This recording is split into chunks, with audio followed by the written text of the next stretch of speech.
Biblia ang sasagot, itanong mo kay Soriano. Isang magandang araw po, magandang gabi. Anumang oras po tayong nakakarating sa iba't ibang mga lugar na naabot ng ating po ngayong Bible Exposition. Kasama po natin ang ating mga kapatid sa members po ng Church of God International ay muli po nating inihahandog sa inyo ang dating daan Bible Exposition. At sa gabing ito, nagpapasalamat tayo sa Panginoon sa isa pang mabuting pagkakataon na ipinagkakaloob sa atin upang tayo makapagbahagi ng ating mga pananampalataya. Kasama po natin ang kapatid na Eli Soriano. Kapatid na Eli, magandang araw po sa inyo. Magandang gabi po mga kababayan, saan man po kayo naroon ngayon. Hangad namin na sa pamagitan ng ganitong pagtitipon at pag-uusap ay magkaroon po tayo ng yung tinatawag na mutual understanding sa pag-uusap sa pananampalataya. Wala po kaming layunin na kayo ay masamain ang loob o kaya ay atakihin kayo. Ganito pong ginagawa naming Bible Exposition ay binabagayan yung mga tanong ng mga sagot na nasusulat sa Biblia. Naniniwala kasi kami na ang Biblia po ay kumpletong aklat na nagmula sa Diyos. May sagot sa lahat ng mga tanong at sa lahat ng mga alinlangan ng tao ukol sa Diyos. At para mapatunayan natin ito, umpisahan na po natin. Kapatid na Eli, umpisahan po natin sa Taipei, Taiwan. May mga bisita po tayo kasama ni kapatid na Chris Narag. Tuloy po kayo dyan sa Taiwan. Magandang araw sa inyo. Salamat po sa Diyos sa mabuting pagkakataon. Kapatid Nelly, kapatid na Daniel, nandito po si Cora Liang. Siya po ay Roman Catholic. Narito po ang kanyang katanungan. Brother Eli, ako po ay isang Katoliko. Itanong ko po sana kung okay lang po ba ang makinig, maniwala sa aral ng iba't ibang reliyon. Yun lang po. Alam mo kapatid na Cora, utos nga ng Diyos yun, makinig ka ng makinig suriin mo. It's just like an investigation. Parang iniimbestiga mo, alin ba tama, magkakaiba, magkakalabat. Suriin mo, makinig ka sa saksi ni Jehovah, makinig ka sa Katoliko, makinig ka sa Protestante. Tapos, huwag mong kalimutan, makinig ka rin sa akin. No? Utos ng Diyos yun. Sa unang Juan 4:1, sabi ganito. Mga minamahal, huwag kayong magsipaniwala sa bawat espiritu, kundi inyong subukin ang mga espiritu kung sila'y sa Diyos, sapagkat maraming nagsilitaw na mga bulaang propeta sa sanglibutan. Ayun, sabi ng Biblia, huwag kayong maniniwala sa bawat espiritu, huwag ka agad maniniwala. Subukin ninyo ang mga espiritu. Dahil maraming lumitaw na mga bulaang propeta sa sanlibutan, lagay mo sa Cebuano. Mga hinigugma, dili ninyo pagtuhoan ang tanan nga espiritu, kundi sulayan ninyo ang mga espiritu kung iyabakini sa Diyos. Kay daghang bakakon nga mga manalagna nga nanungha sa kalibutan. Sabi ng Biblia, no? Maraming manluloko ngayon. Kaya bago ka maniwala, suriin mo muna. Try the spirits if they are of God. Utos yan, hindi lang ng isang apostol na nagsulat. Basahin pa natin kay San Pablo sa 5:21 ng Tesalonica. Subukin ninyo ang lahat ng mga bagay. Ingatan ninyo ang mabuti. Layuan ninyo ang bawat anyo ng masama. Maliwanag, ano kapatid? Subukin nyo lahat ng bagay para makita mo yung mabuti. Tapos, lalayo ka doon sa masama. Kaya, kapatid na Cora, napakagandang gawain yung makinig ka. Pakinggan mo lahat. Pag ano-anuhin mo sa isip mo, pagka pare-parehuhin mo, kumpara-kumpara mo, sino ba nagsasabi ng totoo? Basahin natin ang 7 ng Ecclesiastes 27. Narito, ito'y aking nasumpungan, sabi ng mga ngaral, na iniaagapay ang isang bagay sa iba upang matagpuan ang kadahilanan. Iaagapay mo. Para halimbawa, lalabang ka sa Miss Universe, kapatid na Cora. No? Itatabi ka nila sa ibang babae. Pagtatabi-tabihin kayo, titingnan ng mga ngiti nyo, titingnan yung mga pose nyo, titingnan yung mga sinusukatan pa nga, pati bewang, pati breast, pati yung abdomen, etc. Pinagkukumpa-kumpara kung sino talaga yung papasa sa standard ng judges. Yun ang tatanghaling Miss Universe. Kagaya ni Pia, kababayan natin. Nung araw, si Gloria Diaz. Tapos, si Margarita Moran, Pilipina rin yan. Naging Miss Universe din yan. Ngayon, meron tayong bagong Miss Universe noong 2018. Si Catriona Gray. Miss Universe din. Yan, bago tinanghal na Miss Universe, pinagtabi-tabi muna sila. Yan, mas maganda yan, puro maganda. Ang mga relihiyon ngayon, pag pinatabi-tabi mo, ang papangit nung iba lukuhan dayaan. May mga relihiyon na kampi-kampi, ang papangit Pero kahit na pangit, kasi naman, ako pangit din naman ang itsura ko pero yung aral ko, sa Biblia yon. Hindi pangit yun. Binabasa ko sa Biblia yun. Ngayon, kung ang pag-uusapan natin, aral, Pagtabi-tabihin mo yung aral. Huwag mong pansinin yung paninira. Ang pansinin mo yung aral nila. Tama ba na si Kristo tao lang? Pagkukumparahin mo yung aral para makita mo ang totoo. Kaya doon sa tanong mo, halimbawa, inimbitahan ka namin, punta ka, kapatid. At maligaya kami pag naimbitahan ka namin. Inimbitahan ka nila, punta ka rin sa kanila. Pagkumparahin mo yung maririnig mo, doon ka makakarating sa pagsusuri. Okay ba yun sa'yo, kapatid na Cora? Brother, maliwanag po. Salamat sa Diyos. Salamat. Pagpalain ka nawa ng Panginoon, kapatid. Salamat po at salamat sa Panginoon. Meron naman tayong mga panauhin din sa General Santos City kasama ni kapatid na Jerry Cabaniero. Tuloy po kayo dyan sa General Santos City. Kapatid na Eli, Sige, kapatid na tuloy. Daniel, sa dako po ng General Santos City, narito po ating panauhin, si kapatid na Eli Alamin. Narito po ang kanyang tanong. Good evening, Brother Daniel, Brother Eli. Good evening. I hope you're good health always. Napakaganda ng mga aral mo sa sanglibutan at isa na ako doon na nakasubaybay sa mga aral mo. Ngayon, mayroon lang akong konting clarification sa nabasa ko rin at sa mga aral mo. Ganito yon. Nung ang Diyos nakipagsalita sa kanyang mga anak doon sa Israel sa pamagitan ni Moses, may aral doon na hindi talaga yun siya ang Diyos. Yun sa papangitan ng mga anghel. Yun ay nakikita doon sa New Testament ata yun, na yung mga salita ng Diyos sa Old Testament sa pamagitan sa kay Moses, yun ay dinadala ng mga anghel. Sa makatuwid, hindi narinig talaga ang salita ng Diyos doon sa Old Testament. Ngayon, dito naman tayo sa New Testament, nang si Kristo ay binanyagan o nabaptized, mayroong tinig doon sa langit na, "This is my beloved Son, in whom I am well pleased." Sa makatuwid, siguro yung sumalita doon sa New Testament, anghel din yon. Yun ang gusto ko sanang mabigyan ng konting paliwanag sa mga aral mo, Brother Eli. at sa mga- Alam mo kapatid na Eli, perfect yung question mo na yan. Gustong-gusto ko yan. Ibig sabihin talaga nag-iisip ka, no? Pero kapatid, papauna ko na sa'yo. Hindi anghel yung nagsalita sa Bagong Tipan. Yung salita na yon, narinig yon ng apat. Si Santiago, si Juan, at si Pedro. Tatlo sila. At sa isang pagkakataon, narinig yon ni Juan Bautista. Nung bininyagan niya ang Panginoong Jesus. Ang sabi ni Pedro, talagang yung Ama ang nagsasalita ron, hindi anghel. Basahin natin ang 2 Pedro, Kapitulo 1, versikulo 17. Sapagkat siya'y tumanggap sa Diyos Ama ng karangalan at kaluwalhatian nang dumating sa kanya ang isang tinig mula sa marangal na kaluwalhatian. Ito ang sinisinta kong anak na siya kong kinalulugdan. At ang tinig na ito ay aming narinig na nanggaling sa langit nang kami ay kasama niya sa banal na bundok. Maliwanag kapatid, ano? Basahin ko lang sa Cebuano, para sa mga kapatid na Cebuano. Kay gidawat niya gikan sa Dios nga Amahan, ang kadungganan ug himaya. Sa diha nga miabot kaniya ang usa ka tingog pinaagi sa halangdon nga himaya. Kini mao ang akong anak nga hinigugma, nga kaniya ako adunay kalipay. Ug hingbatian namo kini nga tingog gikan sa langit. Sa didto kami uban kaniya sa bukid nga balaan. Sabi ni Pedro, narinig namin ang tinig na ito na mula sa langit. Hindi lang si Juan, si Pedro at saka si Santiago nakarinig. Kasi noong araw na tatlo sila ron narinig nila yun eh. Pero bukod dun sa pangyayari na yon, na tatlo sila, mabuti basahin muna natin yung Mateo 17, versikulo 1. At pagkaraan ng 6 na araw ay isinama ni Jesus si Pedro at si Santiago at si Juan na kapatid niya at sila'y dinalang bukod sa isang mataas na bundok. At nagbagong anyo siya sa harap nila at nagliwanag ang kanyang mukha na katulad ng araw at pumuting tulad sa ilaw ang kanyang mga damit. At narito, napakita sa kanila si Moises at si Elias na nakikipag-usap sa kanya. At sumagot si Pedro at sinabi kay Jesus, "Panginoon, mabuti sa atin ang tayo'y dumito. Kung ibig mo, ay gagawa ako rito ng 3 tabernakulo. Isa ang sa iyo, at isa ang kay Moises, at isa ang kay Elias." Samantalang nagsasalita pa siya, narito ang isang maningning na alapaap ay lumilim sa kanila.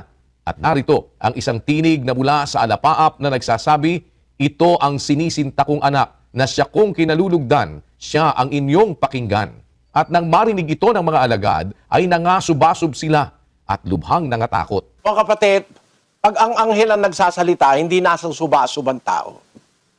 Nagsalita ang anghel kay Moises, hindi nasubasub si Moises.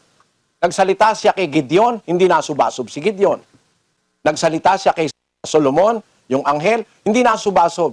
Pero ito, yung tatlong apostol, nasubasub lahat. Narinig nila mula sa langit.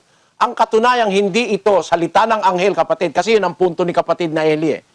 Hindi ito salita ng anghel. Uulitin ko sa iyo ang 17:5. Samantalang nagsasalita pa si Pedro, siya, narito ang isang maningning na alapaap ay lumilim sa kanila at narito ang isang tinig na mula sa alapaap na nagsasabi, ito ang sinisinta kong anak na siya kong kinalulugdan. Siya inyong pakinggan. Yung phrase o yung sentence, ito ang sinisinta kong anak na siya kong kinalulugdan, walang pwedeng magsalita nun. Hindi pwedeng sabihin ng anghel yun. Ang ama lang ang may karapatang magsabi nun. Si San Pablo ang may sabi niyan. Hebreo 1:5.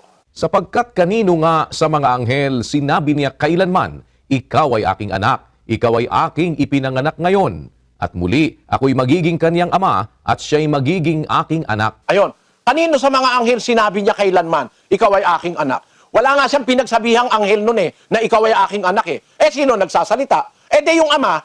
At hindi niya yung sinabi kanino mang anghel. Kanino niya yung sinabi? De kay Kristo. Kaya nung nagsabi siya, ito aking anak, siya mismo nagsasabi, hindi ang anghel. Nakita mo yon kapatid na Eli? Siya mismo nagsasabi noon, hindi ang anghel. You got the point? Nakuha ang point. Salamat. Maganda pagkasagot, Brother Eli. Okay. So, na-solve. Salamat sa Diyos, kapatid. Sa Diyos ang kapurihan para sa bagay na yan. Kasi hindi niya sasabihin, hindi pwedeng ang anghel ang magsabi noon Walang ibang magsasabi noon kundi ang ama. At walang ibang pinagsabihan noon kundi yung anak. Gusto mo, bibigyan pa kita ng isang talata. 5:4, 5 ng Hebreo. At sino man ay hindi tumatanggap sa kaniyang sarili ng karangalang ito, liban na kung tawagin siya ng Diyos na gaya ni Aaron. Gayon din si Kristo man ay hindi nagmapuri sa kaniyang sarili upang maging dakilang saserdote, kundi yaong sa kanya ay nagsabi, ikaw ay aking anak, ikaw ay aking naging anak ngayon. Yun, maliwanag, ano? Hindi nagmapuri si Kristo sa ganang kanyang sarili upang maging dakila siyang saserdote, kundi yaong sa kanya'y nagsabi, ikaw ay aking anak. Sino yun? Di ang ama. Ikaw ay aking naging anak ngayon. Hindi yan pwedeng sabihin ng anghel. Ang magsasalita lang niya nung ama. Ama lang. At walang po pwedeng recipient niyan, hindi yan sinabi kahit kaninong anghel. Kung hindi nga sinabi yan kahit kaninong anghel pa ang pagsabihin niya yan. Hindi mangyayari yun. Kaya ama talaga yung narinig ni Pedro, ni Juan, at saka ni Santiago. At narinig din niya ni Juan Bautista. Lalabas, 2 Juan ang nakarinig Basahin natin ang isang talata ng Mateo 3, versikulo 17. At narito ang isang tinig na mula sa mga langit na nagsasabi, ito ang sinisinta kong anak na siya kong lubos na kinalulugdan. Nangyari yan sa bautismo ng Panginoon Kristo sa ilog ng Jordan. Nabuksan ng langit. Narito, sabi, basahin na nga natin 16, kapatid na Daniel. At nang mabautismuhan si Jesus, pagdakay umahon sa tubig, at narito, nangabuksan sa kanya ang mga langit, at nakita niya ang Espiritu ng Diyos na bumababang tulad sa isang kalapati, at lumalapag sa kanya. At narito, ang isang tinig na mula sa mga langit na nagsasabi, ito ang sinisinta kong anak, na siya kong lubos na kinalulugdan. Ama yang nagsasalita na yan.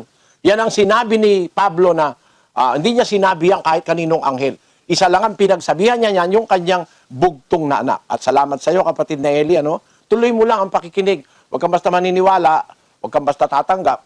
Suriin mo lang ng suriin. Pagka may problema ka, sabihin mo lang, dumalo ka sa exposition and we are ready to help you. Samahan ka naman ng Panginoon. Salamat po, Brother Eli. Maraming salamat. Salamat po. Salamat po sa Diyos. At sa Perth, Australia, nandun po si kapatid na Roman Concepcion kasama nating mga panauhin. Australia, tuloy po kayo. Ano po ang ating may paglilingkod? Ang magtatanong po ay si kapatid na Gabriel Natividad. Isa po siyang Katoliko, Kuya Daniel. Magandang gabi po. Ang katanungan ko po ay, bakit po dumami ang mga reliyong Kristiyano ngayon katulad po ng Katoliko, Iglesia ng Cristo, Iglesia ng Diyos, Born Again, at marami pa po? At bakit din po nagkahiwalay ang mga ito?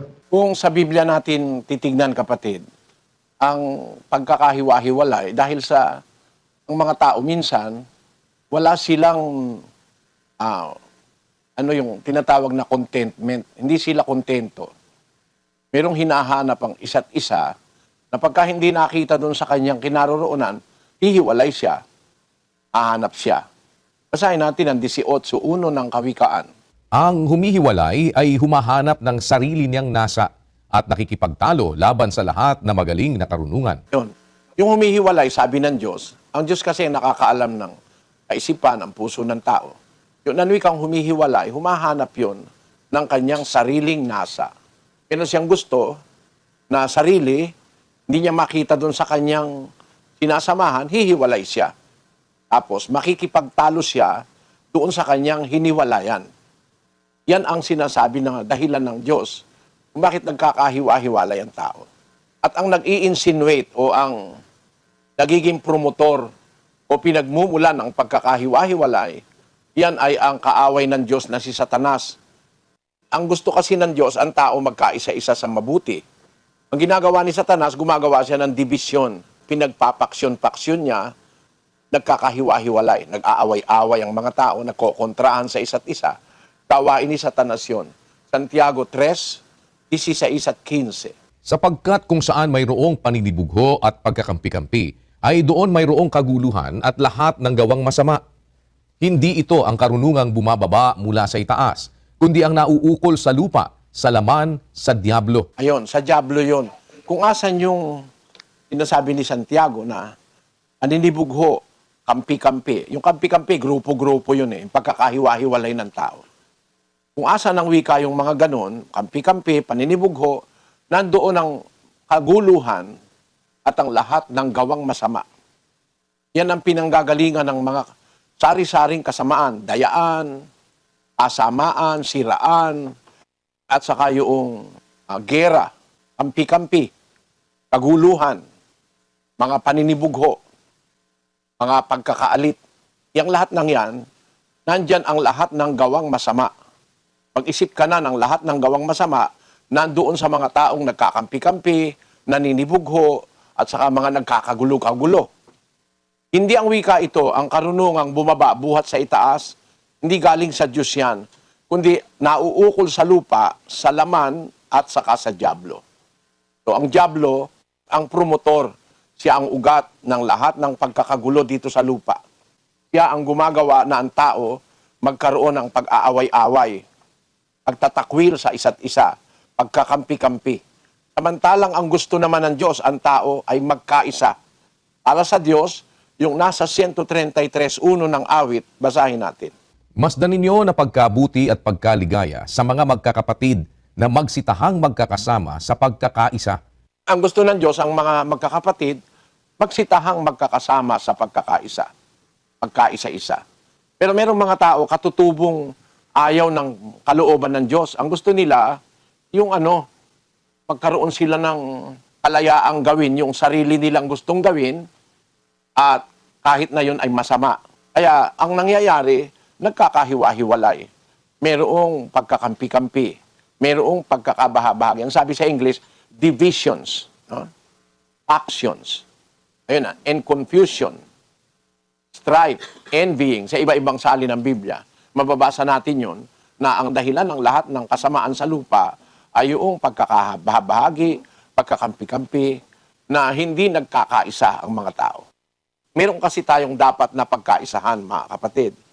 Pero ayaw nung iba doon sa mabuti.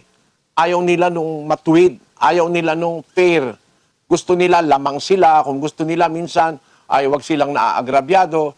Ang gusto nung iba, ayaw nila na mauutusan sila o mapapailalim sila sa kanino man. Doon na nag-uumpisa ngayon yung strife, yung paglalaban-laban at pagkakampi-kampi. Yan din ang dahilan kung bakit dumami ang mga relihiyon sa ating panahon. Hindi lang naman ang relihiyong sinasabi na Kristiyano, no? Kasi yung tunay na Kristyanismo, hindi dapat magkahiwa-hiwalay yun eh. Kaya nagkahiwa-hiwalay. Maraming nagsasabi na sila'y Kristiyano pero hindi talaga Kristiyano. Sa talagang kahulugan ng salita, sa Kristiyano, hindi pwedeng magkahiwa-hiwalay eh. Pero bakit ganon? Mahigit na 100 ang Baptist Church. Kung titignan mo sa buong mundo, mahigit na 100 ang Baptist Church. Pare-pareho silang Baptist. Pero merong Southern Baptist, may Conservative Baptist, may Modern Baptist, may United Baptist, etc.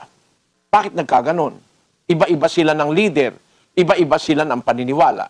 Ganon din yung Katoliko, no? Dati magkasama ang Katoliko at saka yung Church of England. Nung hindi magkasundo, yung mga taga-Inglaterra, humiwalay sila sa Katoliko. Meron pang isang humiwala, yung mga tinatawag ngayon na Orthodox Catholicism. Yun ang nangyari sa kasaysayan. Hindi ko na siguro kailangan sabihin pa lahat. Pero ang dahilan nun, may kanya-kanyang gusto. Ayaw sumunod sa gusto ng Diyos.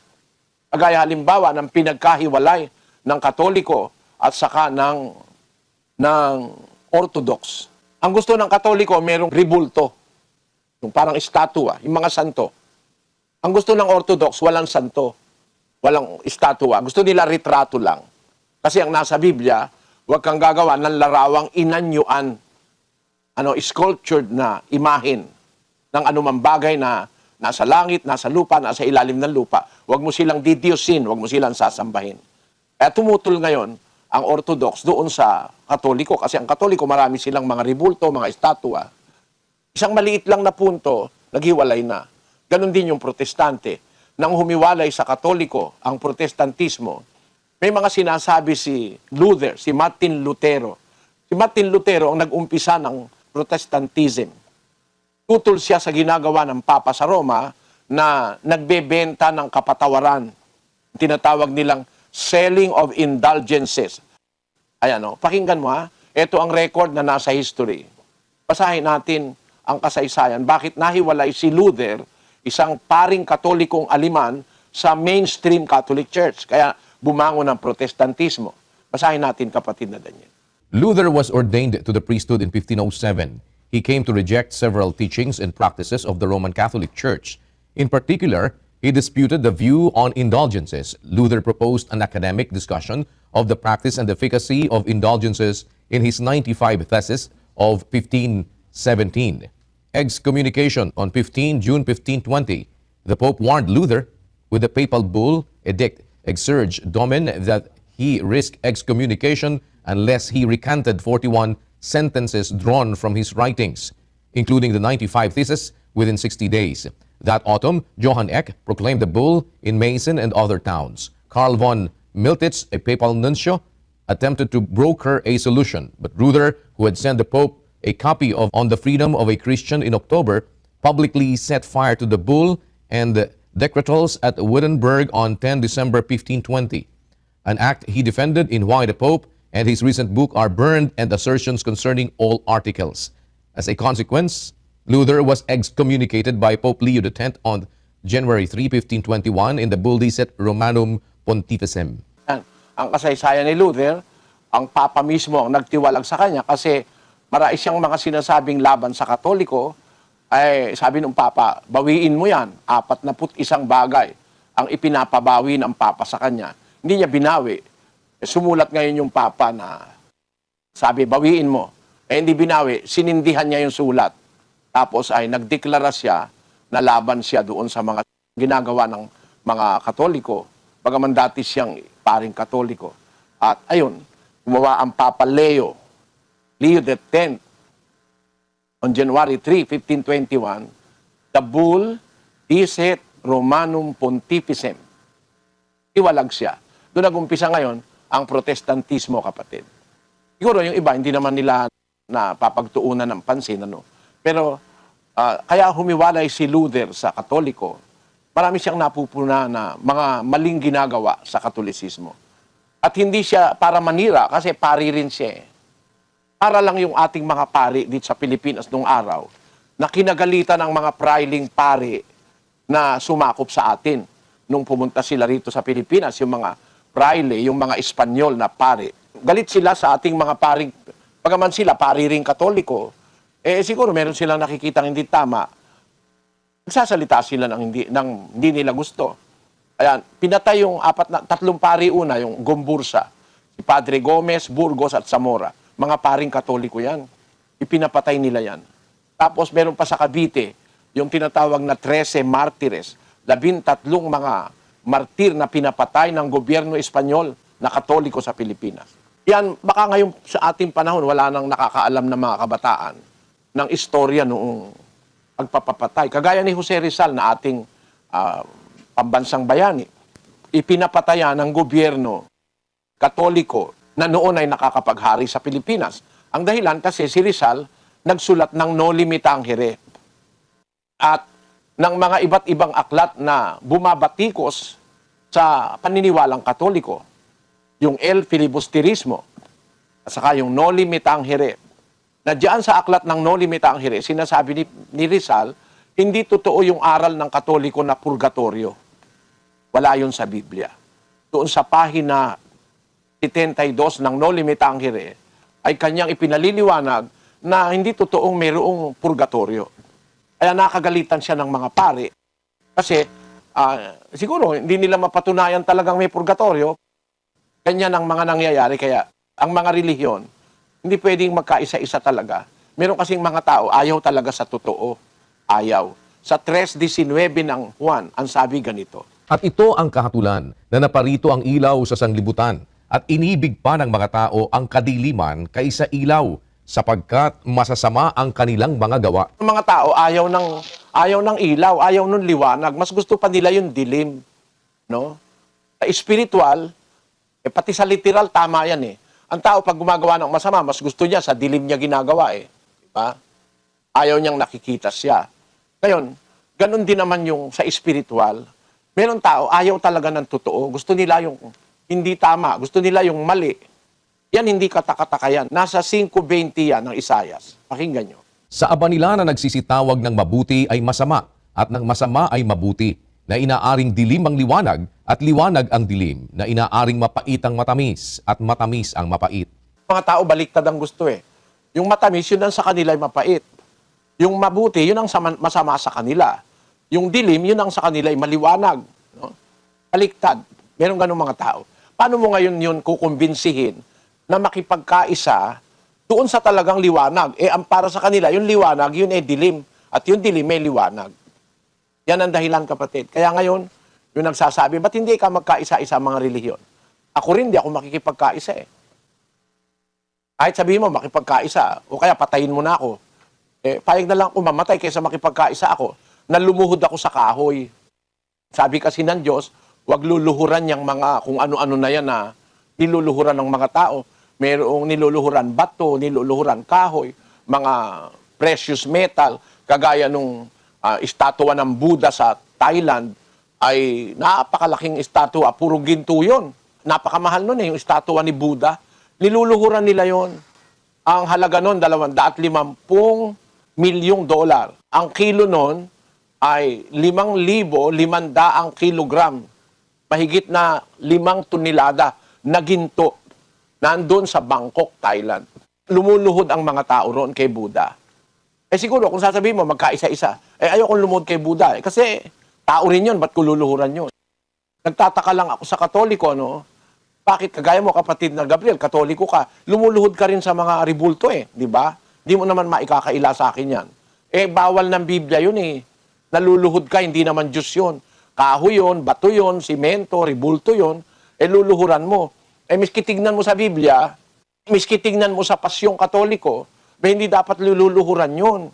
Sabi nga dun sa Pasyon, sa pahina 40, sukat mong maalaman, sa sulat na papalaman, ang poong Diyos nga lamang,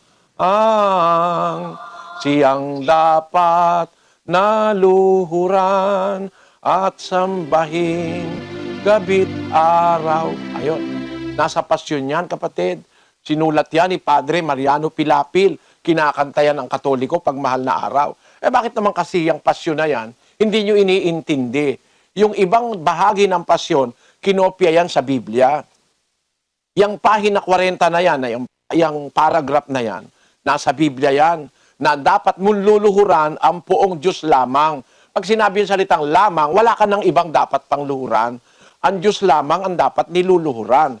Lumuluhod ka sa elepante, lumuluhod ka sa baka, lumuluhod ka kay Buddha sa tao, lumuluhod ka sa anghel, lumuluhod ka kung kani-kanino. Tinan mo naman dito. Lumuluhod pati nga sa ahas at sa daga, lumuluhod itong mga Bombay na ito. Kung sasabihin mo sa akin, ba't hindi na lang magkaisa-isa, kapatid na Soriano? Ayoko na, kayo na lang. Kung luluhod sa ahas, tukain pa ako niyan. No? May lumuluhod sa ahas. Ba't ka luluhod sa ahas? Ba't ka luluhod sa baka? Imbis na kainin yung baka, niluluhuran. Ang baka binigay ng Diyos para kainin ng tao, makatulong ng tao, maging pagkain. Ang ginawa nitong mga Bombay na ito, na mga Hindong ito, abay, sinamba ba naman yung baka? Meron pa nga ako nakita nung araw habang nakaluhod siya sa baka, tumain naman yung baka. Biglang tumae, pumuslit. Sabi ko, yan ba ngayon ang gagawin mong Diyos? Bastos, walang moral. Kasalukuyan mong niluluhuran, tapos tumae. Buti hindi sa mukha niya tumae, no? Yan masasabi natin, kapatid, huwag kang magagalit, kalukuhan yan kalukuhan. Luluhuran mo taong kapwa mo tao. Si San Pedro, luluhod ka. Kay Santa Maria, luluhod ka. Luluhod ka kay San Pablo, kay San Juan. Tao rin yun, kapareho lang natin yun. Yung talagang Pedro, lumuhod si Cornelio. Ayaw ni Pedro, pinagbawalan niya si Cornelio Basahin natin ang 10:25 ng Gawa. Pakinggan nyo. At nangyari na pagpasok ni Pedro ay sinalubong siya ni Cornelio at nagpatira pa sa kanyang paanan at siya'y sinamba. Datapot itinindig siya ni Pedro na sinasabi, magtindig ka, ako man ay tao rin. Tao rin ako, sabi ni Pedro. Ito yung Pedro'ng buhay yung apostol nung araw. Sinalubong ni Cornelio, lumuhod siya, sapagkat yung pagluhod, pagsamba yun Pagka lumuhod ka, tantamount, sinasamba mo. Ang nangyari, sabi ni Pedro, tumindig ka, tao rin ako, ano ka? Yun. Sa Diyos ka lang dapat lumuhod. Nasa 4 yan ng Mateo, versikulo 10. Nang magkagayoy sinabi sa kanya ni Jesus, humayo ka, Satanas, sapagkat nasusulat, sa Panginoon mong Diyos sasamba ka, at siya lamang ang iyong paglilingkuran. Kasi sabi ni Satanas sa Panginoong Jesus, lumuhod ka sa akin, pagpatira pa ka sa akin, bibigay ko sa iyo lahat ng kayamanan sa mundo. Sumagot ang Panginoong Jesus, humayo ka, Satanas, sapagkat nasusulat, sa Panginoon mong Diyos sasamba ka, sa Kanya ka lang luluhod, siya lang ang iyong paglilingkuran. Huwag kang luluhod sa iba. Nakasulat yon sa Deuteronomio. Huwag kang gagawa para sa iyo ng larawang inanyuan, kawangis ng anumang anyong nasa itaas sa langit, o nasa ibaba sa lupa, o nasa tubig sa ilalim ng lupa. Huwag mong yuyukuran sila. Thou shalt not bow down thyself unto them. Huwag mo silang luluhuran. Kahit sino pa, huwag kang luluhod. Itong mga lumuluhod sa tao, kunyari sa Diyos daw sila, lumuluhod sa tao. Ba't ka luluhod? Bawal nga Yung totoong Pedro, ayaw nga paluhurin si Cornelio Si Pablo rin, at saka si Apostol Bernabe, 2 apostol sa Hintil, luluhuran sila ng mga taga-talikaw niya. Luluhod sa kanila. Ang ginawa ni Pablo at ni Bernabe, inalis yung damit nila, nagtatakbo. Ba't nyo ginagawa yan? Mga tao rin kami, nagsisisigaw sila. Huwag niyong gawin yan, huwag kayong magsiluhod sa amin. Tao rin kami, sabi ni Pablo. Pinakita niya yung kanyang katawan na hubad. Pinapak nila yung kanilang kasuotan para ipakitang tao nga rin sila. Kasi gusto silang sambahin nung mga taga roon. Ngayon, ang punto ko, kapatid na Gabriela, mga apostol mismo na nagmimilagro, naghihimala, ayaw silang paluhod. Sabi nila, tao rin kami. Patapos ngayon, ginawa mo ng ribulto, kahoy. Kahoy naman luluhuran mo ngayon, pagpoprosesyon mo pa. Lalo namang mali kung yung talagang buhay na apostol ayaw paluhod. Ito ba namang kahoy lang na ito? Binihisan lang ng parang tao, iluluhuran mo. Sabi ng pasyon, babalik tayo. Sukat mong maalaman, sa sulat na papalaman, ang poong Diyos nga lamang. Lamang, walang iba. Siyang dapat naluhuran at sambahin gabi't araw. O ngayon, yayayain mo ako sa Katoliko, makikipagkaisa ako sa inyo. Hindi ako papayag. Ayoko kasi lumuhod sa tao. Bawal ng Biblia yan. Kaya dyan, ang kapatid na Gabriel, yan ang mga dahilan kaya nagkahiwa-hiwalay na ang mga relihiyon. Pero kami, hindi kami humiwalay kahit kaninong relihiyon na katutubo. Kami ay naging kaanib sa Iglesia ng Diyos sa panahon ng kapatid na Nicolas Perez. At nung mamatay si kapatid na Nicolas Perez, nagkaroon din ng pagkakahiwa-hiwalay. Ang aming panig na ito, nagpatuloy kami doon sa pagsunod sa sinasabi ng Biblia. Kasaysayan na yan ang relihiyon sa lupa.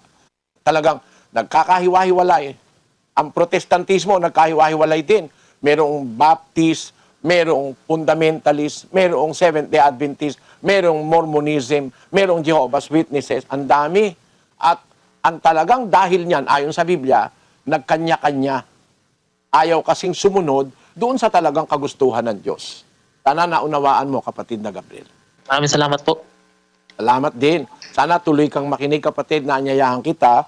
Magsasagawa kami ng pag-aaral ng aral ni Kristo, yung mga turo ni Kristo, mga utos, may bawal ba o wala bang bawal, lahat ng yon pag-aaralan namin.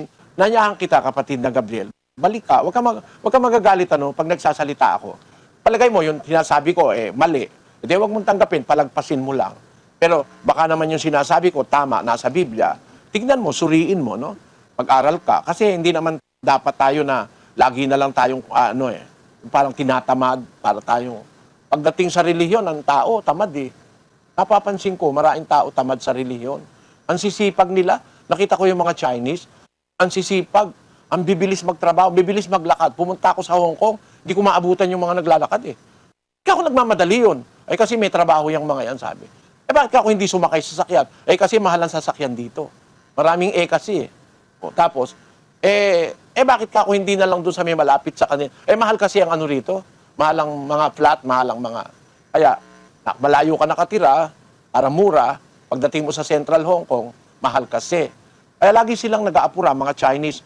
Ang sisipag ng Chinese, pero pagdating sa relihiyon, tamad sila. Hindi sila aktibo na magsuri, basta kontento na sila dun sa yumayaman sila sa kaninegosyo. Ang maraming Chinese, mayayaman eh. Sila ngayon ang pinakamaraming bilyonaryo sa mundo. Ang pinakamaraming bilyonaryo sa mundo ngayon ay nalagpasan na yata o hindi pa ang Amerika. Dati ang Amerika pinakamaraming bilyonaryo. Pero ngayon sa China, ito, pakibasa mo sandali ito kahit title lang, kapatid na Daniel.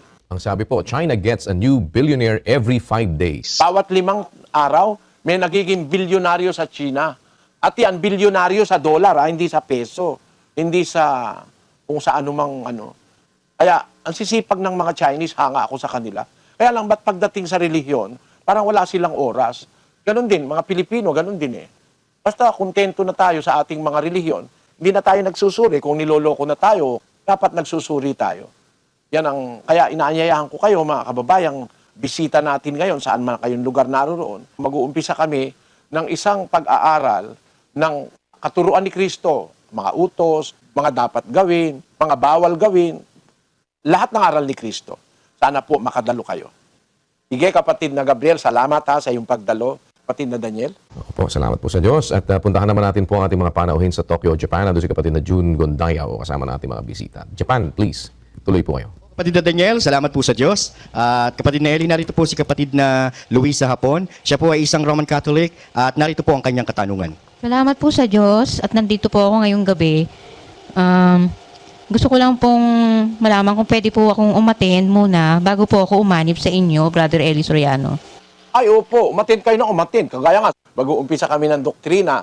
Tagalog po yan, at saka Tagalog, Ilocano, Kapampangan, Bicol, at saka Bisaya. Naanyayahan ko kayong lahat na dumalo. Kung gusto mo, parang yung aking isa, meron akong tiyahin eh. Dumadalo siya, 30 taon eh. Hindi siya kaanib. 30 taon siya nakakadalo, paminsan-minsan. Tapos, nung malaman niya, kailangan pala siyang umanib, nung siya ay magno-90 anyos na. Salamat naman sa Diyos, naanib. And bawa, buti na lang kung aabot ka ng ganun. Kasi si Auntie Toyang ko, umabot siya ng mahigit 90 eh. Paano kung hindi ka umabot noon? Patay ka na. Lalabas, di ka na nga nakaanib. Pero kapatid na Luisa, pwede kang dumalo na hindi ka muna umaanib. Mas maganda nga yun eh. Masuri mo muna, malaman mo muna kung talaga bang ang tinuturo rito yung tamang aral, suriin mo yung sinasabi naming nasa Biblia. Ang wag mo na lang susuriin, yung lahat ng paninira sa amin, lalo na sa internet. Marami dyan, dinoktor na, mga video, dinodoktor. Pag hindi na nila madodoktor, hindi na ipapakita yung video, audio na lang, kuha ng audio, babalik ta rin, para mapaniwala lang yung tao na mapasama ako. Kaya yung mga naglalabasan sa internet, karamihan dyan, dinoktor nila eh. No? Kasi eto, mali ka ito. Ay, paano hindi mali? Dinoktor nyo.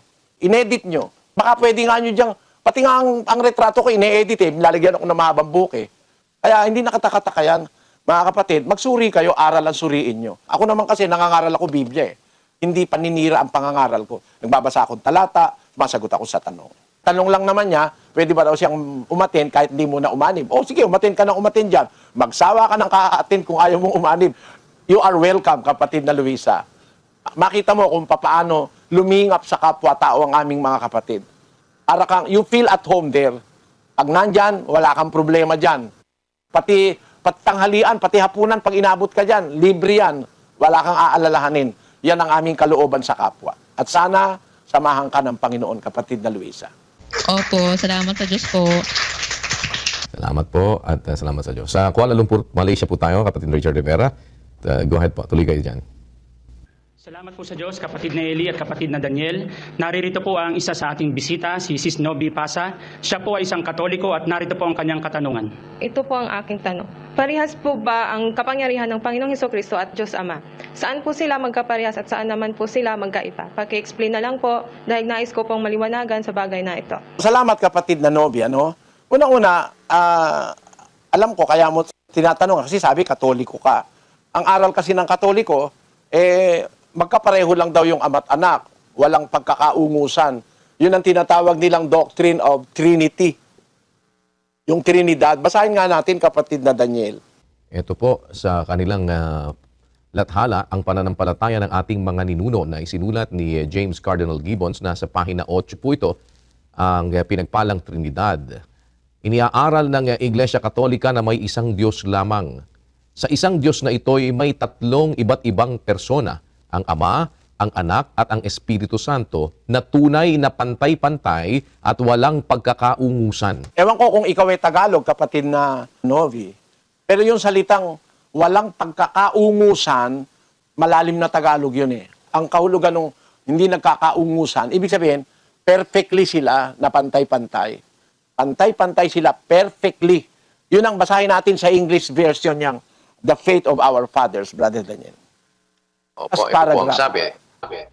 In this one God, there are three distinct persons, the Father, the Son, and the Holy Ghost, who are perfectly equal to each other. Ayan, sabi nila, they are perfectly equal to each other, the Father, the Son, and the Holy Ghost. Yan ang doktrina ng Katoliko. Pero mali yan sa Biblia, kapatid na Novi. Huwag ka magagalit, Katoliko ka. Mali sa Biblia ang doktrina ng Katoliko na pantay-pantay lang daw yung Ama, Anak, at Espiritu Santo. Meron silang pagkakapareho. Pero hindi sila pantay-pantay na perfectly equal. Bakit? Ang sabi ng Panginoong Hesus sa 14:28 ng Juan, Narinig ninyo kung paanong sinabi ko sa inyo, papanaw ako at paririto ako sa inyo. Kung ako'y inyong iniibig, kayo'y mga gagalak dahil sa ako'y pasa sa Ama, sapagkat ang Ama ay lalong dakila kaysa akin. Ang liwanag pasa sa Ama ako, kasi ang Ama lalong dakila kaysa akin. Sa English, Ye have heard how I said unto you, I go away, and come again unto you. If ye loved me, ye would rejoice, because I said, I go unto the Father, for my Father is greater than I. Father is greater than I. Nangangapalang ako, kapatid, sa Cebuano, ang sabi diyan, kay ang akong amahan, labaw pa kanako. Mas powerful yung Ama doon sa anak. Kasi siya naman talaga ang pangunahin sa lahat.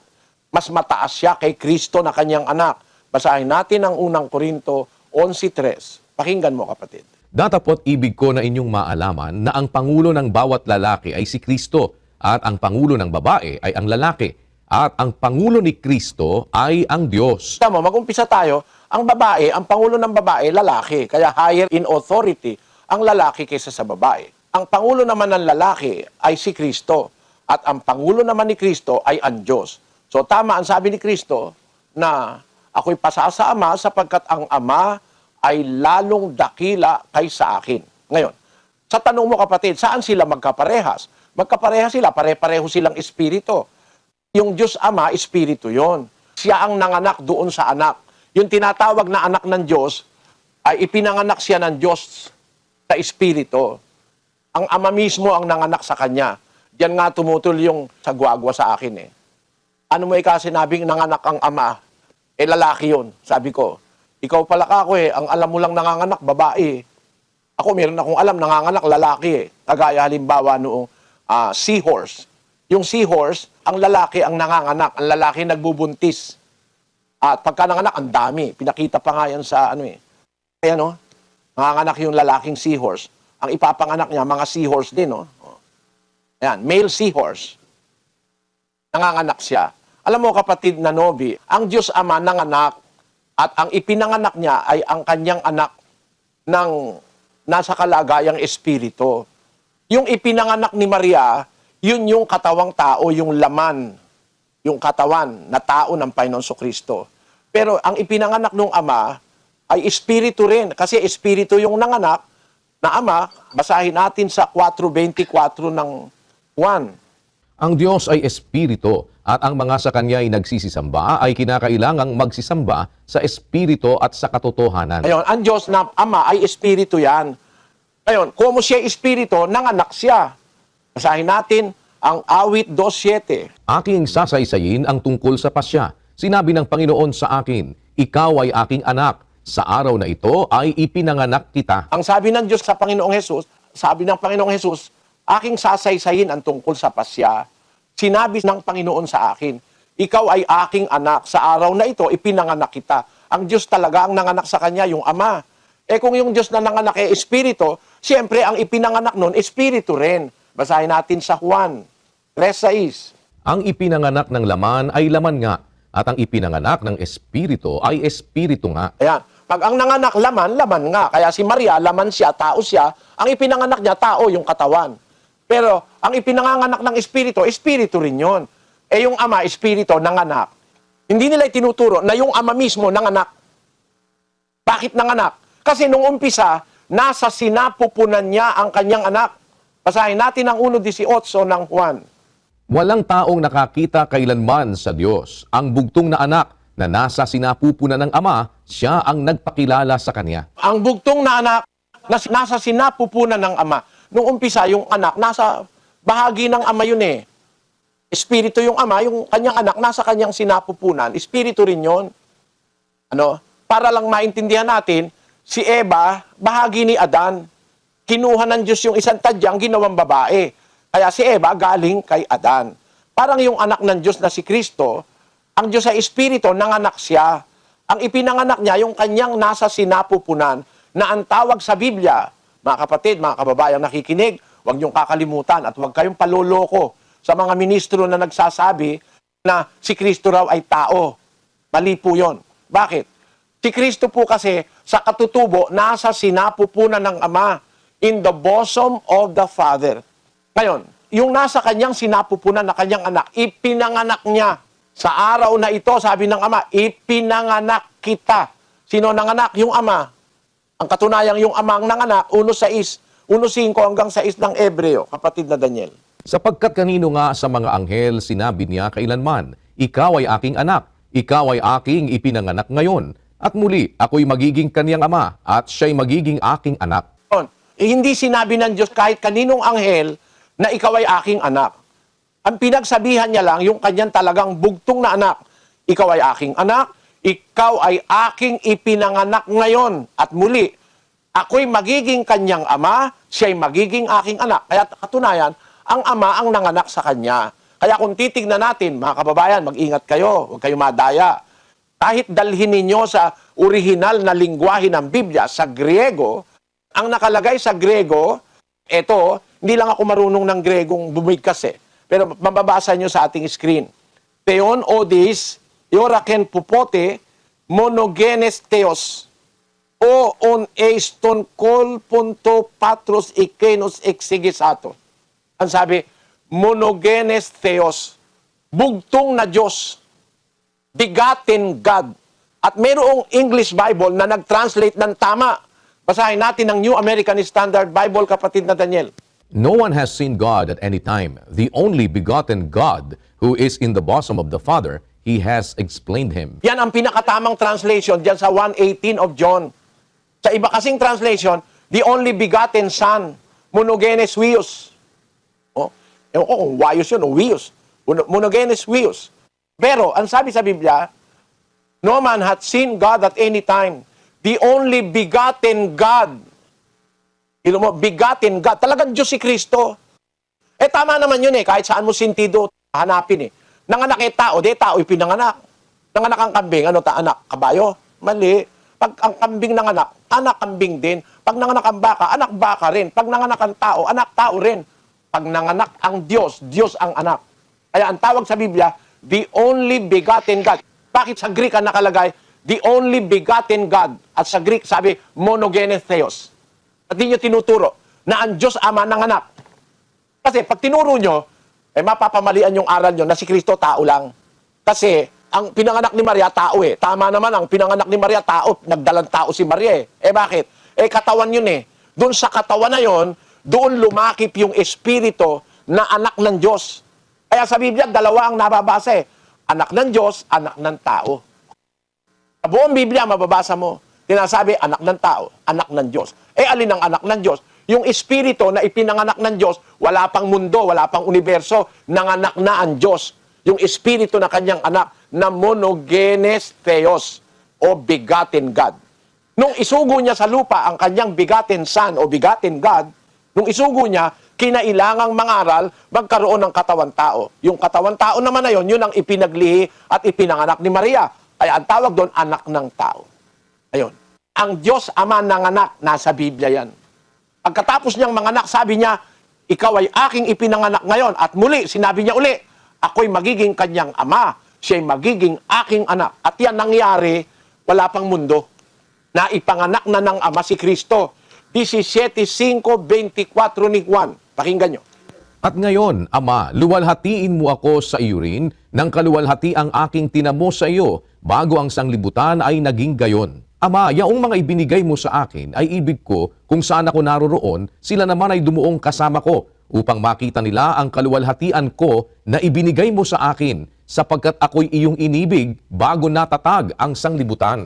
Yun, bago pa natatag ang sanlibutan, inibig na ng ama yung kanyang anak, ipinanganak na niya. Yung sinasabing, sa araw na ito, pinanganak kita. Kailan yon? Bago pa natatag ang sanlibutan. Na ipanganak na ng ama yung kanyang bugtong na Diyos na anak. Yan ang nakasulat sa Biblia. Monogenes theos. Bugtong na Diyos. It is rightfully translated in at least one English version of the Bible. In the American Standard Bible, no one has seen God at any time. The only begotten God who is in the bosom of the Father, He has explained Him. Kaya ito, mahirap itong tutulan na ang Diyos nanganak. Hindi nila tinuturo na ang Diyos ay nanganak. Kasi kung ang Diyos ang nanganak, yung pinanganak niya Diyos. Pero kapatid, como si Kristo, anak ng Diyos, hindi naman ibig sabihin como sila anak siya ng Diyos, pantay na sila. At saka yung Espiritu Santo, pantay-pantay. Hindi. Mas dakila ang ama kaysa anak. Talaga naman sa sentido, tama naman yun eh. Eh ako, anak lang ako. Siyempre, yung tatay ko, mas iginagalang ko kasi tatay ko siya eh. No? Mas may kapangyarihan yun, mas marunong yun sa akin. Nung bata ako, siguro kahit ngayon, mas marunong yung tatay ko sa akin eh. Professor yun eh. Yung tatay ko, ako naman di naman nakatapos ng high school eh. Yung tatay ko, nagturo pa sa UP yan eh. Siyempre, mas mataas yung kapangyarihan ng tatay kaysa sa anak. Ganon din naman sa Biblia. Ang ama, mataas kaysa kay Kristo sa kapangyarihan. Pareho silang espiritu, pareho silang Diyos, pero ang kapangyarihan ng ama ay nasa ibabaw ng kapangyarihan ni Kristo. Naunawaan mo, kapatid na Nobi? Opo, salamat po sa Diyos. Salamat. Salamat po. Salamat sa Diyos. At lilipat naman po tayo ng Legazpi Albay. Si kapatid na Danny Navales at kapatid na Roland Antonio kasama natin mga bisita. Go ahead po tayo dyan sa Albay. Salamat po sa Diyos at kapatid Nelly, kapatid na Daniel. Mula po dito sa Legazpi Albay, kapiling po natin ang ating mga kababayan dito Bicolano. At ang magtatanong po ay si Sister Margie Vivar Boticario, isang Katoliko at isang guro po siya dito sa Albay. Ito po ang kanyang katanungan, Brother Eli. Salamat po sa Diyos at naimbitahan po ako dito sa Bible Exposition. Ito po ang aking katanungan. Kailangan po bang may relihiyon ang tao upang siya ay mailigtas? Hindi po ba pwede na magkaroon lamang siya ng maayos at taimtim na relasyon sa Diyos upang maligtas? Salamat po. Salamat din sa pagdalo, kapatid na Margie. Ano? Unang-una, huwag ka lang ma-offend. Ano? Kasi yung notion na yan na ang kailangan ay relasyon lang, ang nagturo niyan mga born again eh. Relasyon lang daw ang kailangan, hindi na raw kailangan ng relihiyon. Malaking kasinungalingan yon. Kasi ang nagtuturo ng tunay na relihiyon ang Diyos. Paano ngayon natin sasabihin na hindi na kailangan ang relihiyon? Nagturo ang Diyos ng relihiyon eh. Actually, ang Kristyanismo ay isang relihiyon. Ang itinuro ni Kristo, isang relihiyon. Yung relihiyon, kapatid na Margie, sa original na wikang ginagamit sa Biblia, yung Grego, ang salitang relihiyon, ang kahulugan ay, sa Grego yan ay treskia. Treskia. Na ang kahulugan yan ay ceremonial observance, worshiping. Religion, worshiping. Ang relihiyon ay pagsamba sa Diyos. Paano ka kaya maliligtas at paano ka magkakaroon ng relasyon sa Diyos nang wala kang relihiyon? Yung treskia, yun nga ang pagsamba sa Diyos. Yun nga ang paglilingkod sa Diyos. Para magkaroon ka ng relasyon sa Diyos, kailangan mauna na makilala mo yung relihiyon ng Diyos. Matuto kang sumamba, sumunod, maglingkod, ganon.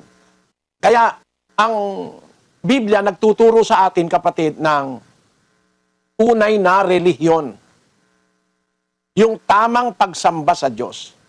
Basahin natin ang Santiago 1:27. Ang dalisay na relihiyon at walang dungis sa harapan ng ating Diyos at Ama ay ito, dalawin ng mga ulila at mga babaing bao sa kanilang kapighatian at pag-ingatang walang dungis ang kanyang sarili sa sanglibutan. Mga apostol nagturo sa iglesia, nagturo sila ng dalisay na relihiyon. Si Santiago ay sumulat sa iglesia, sabi niya, ang dalisay na relihiyon at harapan ng Diyos at Ama ay magkaroon ka ng pagmamalasakit sa mga ulila, sa mga babaeng bao, at pag-ingatan ang sarili na walang dungis sa sanlibutan. So, yung sasabihin na hindi kailangan ng relihiyon, nagtuturo nga ang Biblia ng relihiyon, kapatid. At pagka ang isang tao ay gustong maging dapat at maglingkod sa Diyos, kailangan matutunan niya yung tunay na relihiyon. At yung tunay na relihiyon, itinuturo yon ng mga apostol, ng mga ebanghelista na isinugo ng ating Panginoong Hesukristo. Sila ang naging tagapagturo nung tunay na kaparaanan ng pagsamba, paglilingkod o ng relihiyon. Kapatid, para sasabihin natin nga, hindi kailangan. Ba't maituturo ng mga apostol kung hindi kailangan? Illogical, ituro mo ang isang bagay na hindi kailangan sa kapal ng Biblia eh. Tapos hindi naman pala kailangan, ituturo mo. Ang mga apostol, lahat ng kanilang turo, utos ni Kristo yon. 14:37 ng unang Korinto. Kung iniisip ninyo man na siya'y propeta o ayon sa Espiritu, ay kilalanin niya ang mga bagay na sa inyo'y isinusulat ko na pawang utos ng Panginoon. Nang isinulat ng mga apostol, pawang utos ng Panginoon. Sinulat nila relihiyon. Hindi naman pala kailangan. Pero kasi mga born again, ganoon sabi, hindi kailangan na ika-relihiyon. Kasi para sa born again, ang isip nila relihiyon yung iglesia. Ano? Hindi rin kailangan na iglesia. Kaya tawag nila sa kanila, hindi iglesia, born again eh. Pero alam mo, kapatid na Margie, no? Pati yung iglesia, kailangan yun eh. Tinayo nga ni Kristo yung iglesia eh. Tapos sasabihin ng born again, hindi rin kailangan. Kailangan daw relasyon. Panlulokong diretsahan sa kapwa yun eh. Salita yun ng hindi nakakaintindi ng Biblia. Ito ang anak ng Diyos. Ito ang Diyos Ama. Nagtayo ng iglesia. Tapos sasabihin mo, hindi kailangan. Hindi kailangan na relihiyon. Ang kailangan lang relasyon. Maling pananampalataya. Wala sa Biblia. Kasi ang nasa Biblia, ang itinayo ng Diyos na iglesia, mahal niya. Minahal din ni Kristo. 5 ng Epeso. Basahin natin ang versikulo 25. Mga lalaki, ibigin ninyo ang inyong asawa, gaya naman ni Kristo na umibig sa iglesia at ibinigay ang kaniyang sarili dahil sa kanya. So Kristo, inibig niya ang iglesia at binigay niya yung buhay niya dahil sa iglesia. 20:28 ng Gawa. Ingatan ninyo ang inyong sarili at ang buong kawan na sa kanila'y ginawa kayo ng Espiritu Santo na mga obispo upang pakanin ninyo ang iglesia ng Diyos na binili niya ng kanyang sariling dugo. The church of God which he hath purchased with his own blood. Sabi sa Biblia. Ang iglesia ng Diyos binili niya ng kanyang sariling dugo. Yun ba ngayon ang hindi na kailangan? Binili nga ng dugo ni Kristo eh. Hindi raw kailangan na iglesia. Ang isa dyan, yung si Pat Robertson. Yun naman ang ginaya ng mga pastor ng born again dito sa Pilipinas. Ito mo sabi ni Pat Robertson. Dito po sa kanilang ang sagot, si Pat Robertson sa pahina 80-81, Sa tanong na kailangan ba akong sumapi sa iglesia para maligtas? Ang kanilang sagot, para maligtas, kailangang tanggapin si Jesus bilang Panginoon at tagapagligtas. Walang ibang paraan. Ang pagpasok sa iglesia ay hindi makapagliligtas. Pagpasok sa iglesia, hindi makapagliligtas. Pag mali ang iglesia, mapapahama ka. Pero yung minahal ni Kristong iglesia, ay ibinigay niya ang kanyang buhay para doon. Sabi mo, hindi na kailangan. Maling aral yan ni Pat Robertson ng 700 Club. Hindi raw kailangan ng iglesia. Paano ngayon yan? Nagtayo ang Diyos ng iglesia. Hindi mo na kailangan. Tinayo ng Diyos, ba't hindi mo na kailangan? Bakit? Kasi ayaw mo ng iglesia. Ayaw mo rin ng relihiyon. Ang gusto lang, tanggapin lang ikaw si Kristo. Paano ba pagtanggap kay Kristo? Basahin natin ang isang talata ng Juan 12:48. Ang nagtatakwil sa akin at hindi tumatanggap sa aking mga pananalita. Kapatid na Margia, no? Sabi ni Kristo, ang nagtatakwil sa akin at hindi tumatanggap sa aking mga pananalita. Pagka pala, hindi mo tinatanggap ang salita ni Kristo, tinatakwil mo si Kristo. Para matanggap mo si Kristo, kailangan tanggapin mo yung kanyang salita. Siya nagsabi na may iglesia. No? Paano mo tatanggapin si Kristo? Ayaw mo tanggapin yung salita niya. Ayon kay Kristo, pag itinatakwil mo yung kanyang salita, hindi mo tinatanggap, hindi mo siya tinatanggap. Ang nagtatakwil sa akin, hindi tumatanggap ng aking mga salita, mayroong hahatol sa kanya, isang hahatol sa kanya. Ang salitang aking sinalita, siyang sa kanya'y hahatol sa huling araw. Tingnan mo kapatid na Margie, dapat pala para tanggapin mo si Kristo, tanggapin mo pati kanyang salita. Hindi ka pwedeng maging Kristiyano pag si Kristo lang na pangalan ng tatanggapin mo. Dapat tatanggapin mo pati kanyang salita, yung aral niya. At isang malaking bahagi ng aral ni Kristo, yung pagiging kaanib sa iglesyang totoo.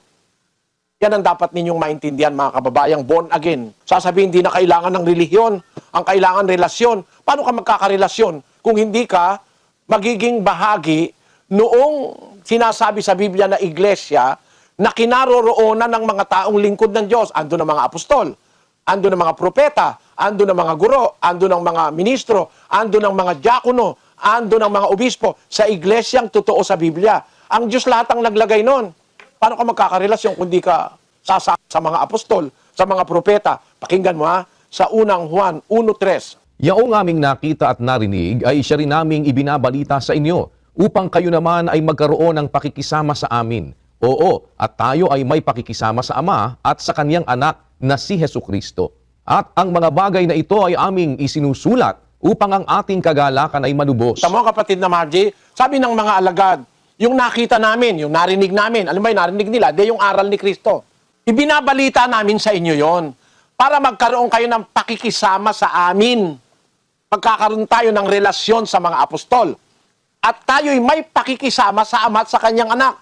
Magkakarelasyon tayo sa Ama at sa Anak pagka nagkarelasyon tayo sa mga apostol. Paano tayo nagkakarelasyon sa mga apostol? Pagka tinatanggap mo yung kanilang narinig at nakita na kanila namang isinulat. O, basahin natin sa English, kapatid na Daniel. That which we have seen and heard declare we unto you, that ye also may have fellowship with us. And truly our fellowship is with the Father, and with the Son, Jesus Christ.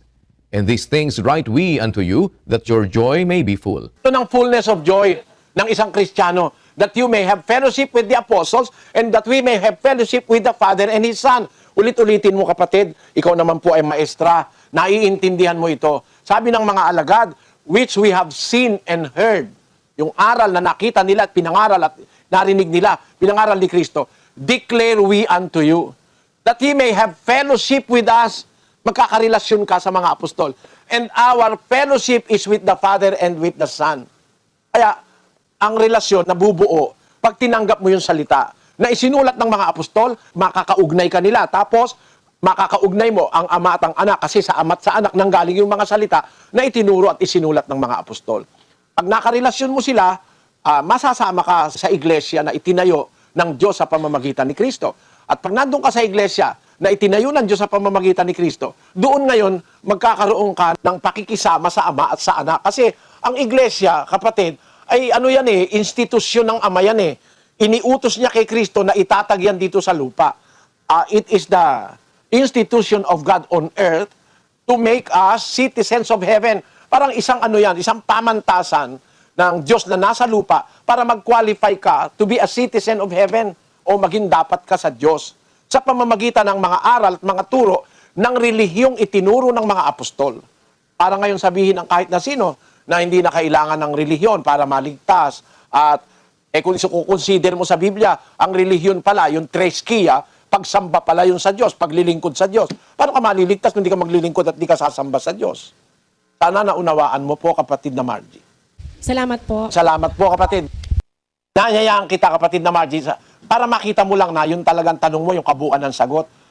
Dumalo ka po sa ating mass indoctrination. Pag-aaral ng aral ni Kristo, yan sa lugar nyo, meron dyan. Lahat ng mga local churches ng Church of God sa buong Pilipinas at labas pa ng Pilipinas sa Asia, kung saan may mga Pilipino, pwede kayong makisali at sana ay dumalo po kayo. Inaanyayahan namin kayo. Na Daniel? Opo, papasalamat tayo sa Panginoon sa mabuting pagkakataong ito na muli na ipinagkaloob sa atin upang atin pong maibahagi ang ating pananampalataya. Salamat po sa Diyos sa mabuting pagkakataon. Kapatid na Eli. Salamat po sa inyong pagdalo, mga kapatid. Personal po, nag-aanyaya ako sa inyo. Ang atin pong pag-aaralan, Biblia lang, walang iba. At maaring makatulong ako sa inyo, hindi nyo alam yung talata, maaring alam ko, mai-share ko sa inyo, maibahagi ko sa inyo para magkaroon tayo ng mga kaalaman sa kasulatan. Huwag tayong maging biktima ng mga sari-saring pandaraya ngayon sa relihiyon. Salamat din sa mga nakinig at sumubaybay sa internet. Salamat sa inyo sa mga nasa YouTube at saka nasa Facebook. Pagpalain kayong lahat ng Panginoon.